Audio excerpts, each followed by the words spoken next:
Olá pessoal, sejam bem-vindos a mais um vídeo, do nosso Evangelho de João, capítulo 18. Agora o título de novo, Pedro nega Jesus.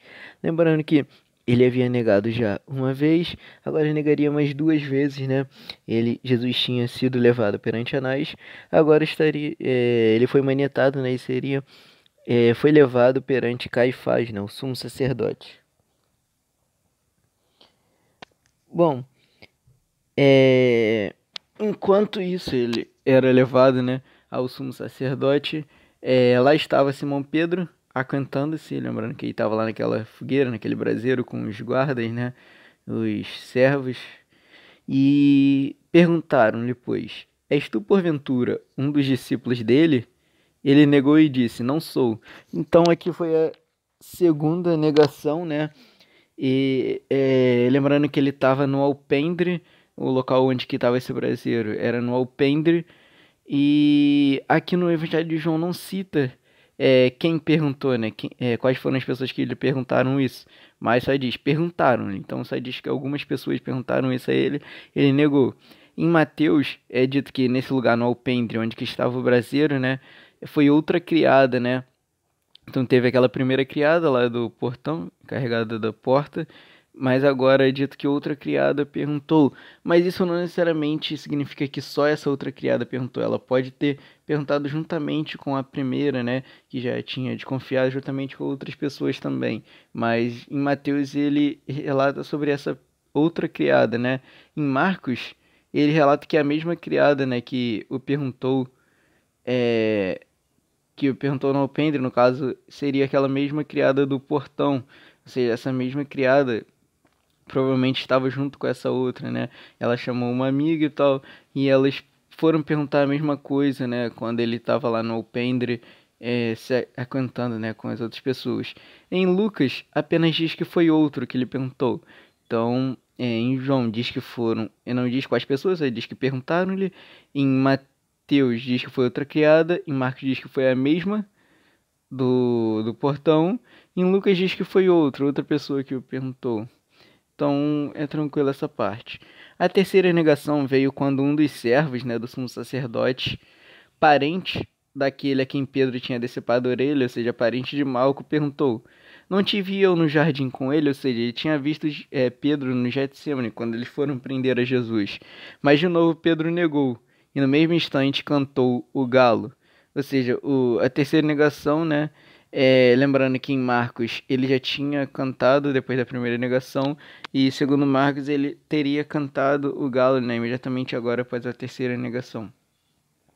Em Mateus, né, diz que além desse homem, né, ele não relata essa parte do parente de Malco, mas dá para complementar com a parte em que alguns falaram, né, que seu modo de falar o denunciava, né, que provavelmente porque perceberam seu sotaque, perceberam sua forma de falar que era de Galileu, né?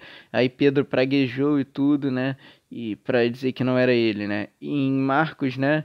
O galo canta após a primeira e a terceira negação, como eu disse, e foram os que ali estavam também. Não é dito que pessoa o perguntou, né? Os que estavam ali, igual Mateus, né? Como é dito, que o seu modo de dizer, né? Galileu o denunciava. Em Lucas, né? Essa terceira negação ocorreu aproximadamente uma hora depois da segunda negação, e foi outra pessoa que disse, né? Que ele era Galileu, sua forma de falar era de Galileu. Então, esses outros evangelhos têm esse mesmo sentido de dizer que a forma de falar dele, a forma de falar Galileu, era assim. Provavelmente eles viram, né, que a forma de falar dele era de Galileu, e esse parente de Malco, né, percebeu, então é verdade, né? Então não tive no jardim com ele, então provavelmente foi assim, né? Agora, entrando numa parte, né, que fala no versículo 24, que após estar perante Anás, né, Jesus foi levado até Caifás, enquanto estava correndo essa parte da negação, né, vamos nos basear em Mateus, já que João não mostra essa parte que Jesus está perante Caifás, né. Perante Caifás, né, baseado no Evangelho de Mateus, todos do Sinédrio E os principais sacerdotes procuravam algum testemunho falso contra Jesus, né? Então, todos do Sinédrio, até os principais sacerdotes, né? O sumo sacerdote, né? Procurava testemunhas falsas contra Jesus, né? E só que eles não achavam. Até que segundo o Evangelho de Marcos, né, fala que duas pessoas chegaram falando daquela questão do templo, né? Ah, esse disse que derrubaria o templo e em 3 dias e reconstruiria, né? Aí o sumo sacerdote disse, né, o Caifás, nada responde ao que depõe contra ti, ou seja, você não vai falar nada contra isso que estão falando, mas Jesus guardou silêncio, né? E não respondeu nada, e o sumo sacerdote questionou se ele era filho de Deus e disse, você é filho de Deus, responde pelo menos isso pra gente. E Jesus disse, tu o disseste, ou seja, de certa forma ele confirmou, ele falou, eu sou outro. Ele falou não de uma forma direta, mas ele disse, tu o disseste. Entretanto, eu vos declaro que desde agora vereis o Filho do Homem assentado à direita do Todo-Poderoso e vindo sobre as nuvens do céu. Ele disse, vindo sobre as nuvens do céu, falando sobre a volta de Jesus, sobre o julgamento e, e sobre essas coisas, né? Então, o sumo sacerdote, depois que Jesus falou isso, né, Caifás, ele rasgou suas vestes e disse, blasfemou, porque ele disse que era filho de Deus, né? Que necessidade temos de testemunho? Ou seja, não era necessário mais testemunho, né? Ele disse, que vos parece? Aí responderam eles, né, aqueles que estavam do Sinédrio, né? É réu de morte. Então, eles começaram a castigar Jesus, né? Cuspiram-lhe no rosto, né? Cuspiram no rosto e davam murros e outros os bofeteavam, dizendo: Profetiza-nos, ó Cristo, quem é que te bateu? Então, eles cuspiram no rosto e davam murros. Até que, segundo Marcos, diz que eles cobriram seu rosto, em Lucas diz que eles vendaram seus olhos, né? E nesse momento que eles bofeteavam, dizendo: nos profetiza, quem foi que te bateu? Diz aí, quem que te bateu?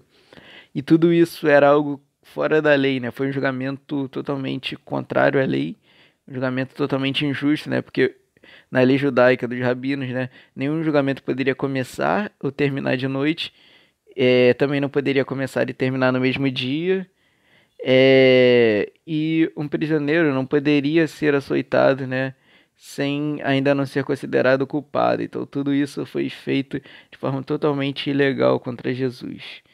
Então, pessoal, é isso. Espero que tenham entendido, mas esse vídeo é isso. Valeu!